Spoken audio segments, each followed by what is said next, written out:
Good morning everyone.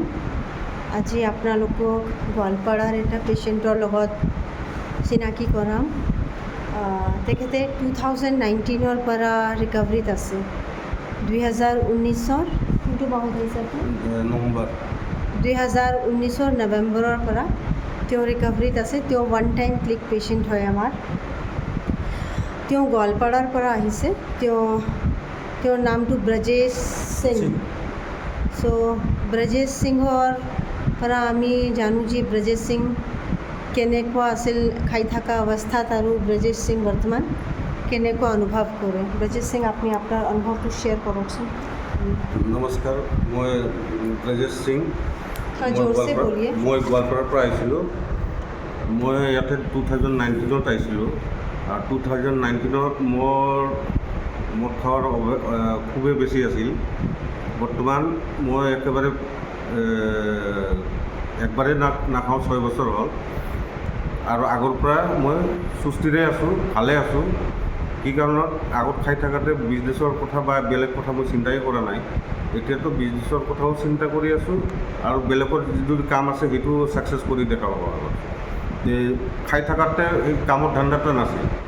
এতিয়া যেতিয়াৰ পৰা খাব বাদ দিছোঁ, এতিয়া মোৰ ঘৰতো ভাল আৰু সমাজতো ভাল।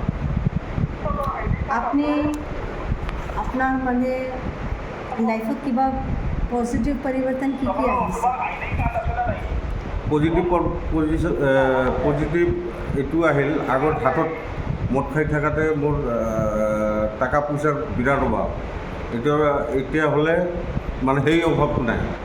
মানে আগত 10 টকা মানুহক খুজিলে 10 টকা দিয়া নাছিল। এতিয়া আজিৰ ডেটত যদি লাখ টকা খোজোঁ, তথাপি মানুহ দিয়াৰ কাৰণে ৰেডি।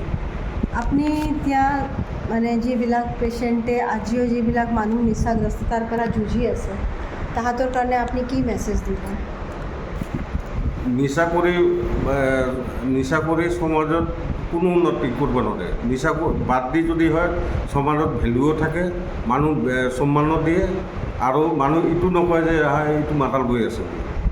এতিয়া নিচা কৰা মানুহবিলাক যদি নিচা ছাড়ি দিয়ে, তেতিয়া মানুহ কিন্তু সমাজে আগুৱাই লয়।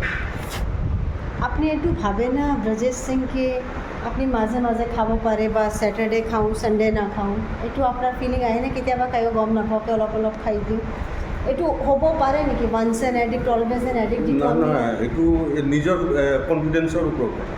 যদি কাৰোবাৰ ভাবে যে মই খাব নাপাম, তেনেহ'লে সি নাখালেও চলি যায়। কি কাৰণত যেতিয়া একবাৰ যদি ষ্টাৰ্ট হৈ যায়, সেইটো কেতিয়াও ইন নহয়। ষ্টাৰ্ট হোৱাৰ পিছত ইন হোৱাত কোনো প্ৰশ্নই নাহে।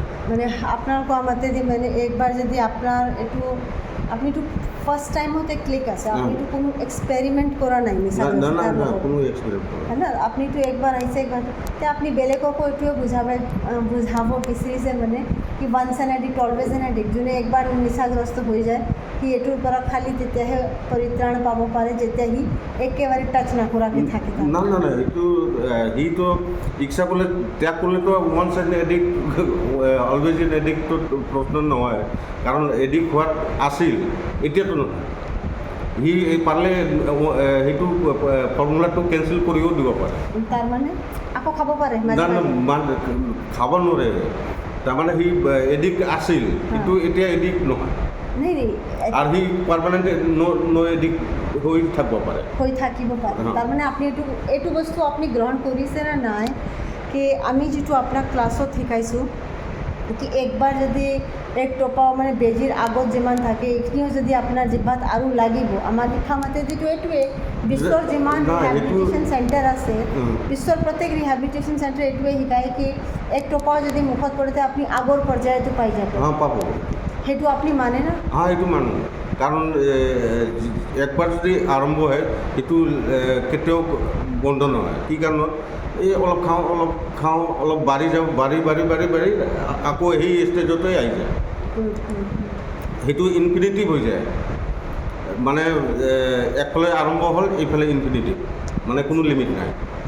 আপুনি কিবা এটা মেছেজ দিব বিচাৰিব আজি যিবিলাক মানুহ ষ্ট্ৰাগল কৰি আছে? মই মেছেজ দিব খোজোঁ, যিবিলাক এডিক্ট আছে, তেওঁলোকে যদি এইটো বাদ দি যদি মদে হওক বা ড্ৰাগছে হওক বাদ দি যদি সি নিজৰ কৰ্ম ক্ষেত্ৰত বা সমাজৰ ক্ষেত্ৰত আগবাঢ়ে তাক কিন্তু সমাজে আগুৱাই দিব। আচ্ছা, নিচা এৰাটো যিটো বহুত মানুহ বাৰম্বাৰ ৰিলেপ্স কৰি আছে, আপুনি কেনেকুৱা পাইছে? মানে নিচা এৰাটো ইমানে টান নেকি মানুহ টান না ইজি?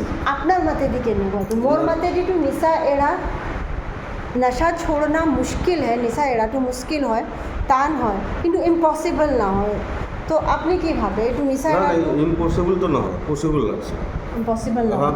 ইম্পচিবল নহয়, নিচা ছাৰি দিব পাৰে, কোনো অসুবিধা নাই।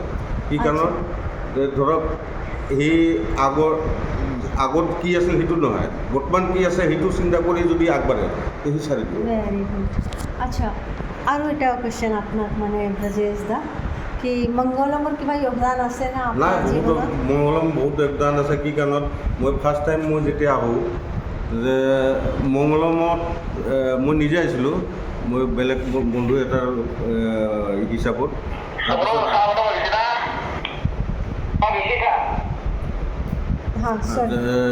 তাৰপিছত সেই হিচাপত আহিলোঁ, যি শিকিলোঁ সেইটো প্ৰেক্টিকেল মই পাইছোঁ, আৰু প্ৰেক্টিকেল হোৱাৰ কাৰণে মই আজি ঠিকে আছোঁ। Thank you. আমি ব্ৰজেশ সিঙৰ উজ্জ্বল ভৱিষ্যৰ কামনা কৰিছোঁ মংগলমৰ ফালৰ পৰা, গোটেই মংগলমৰ team. Thank you, have a nice day.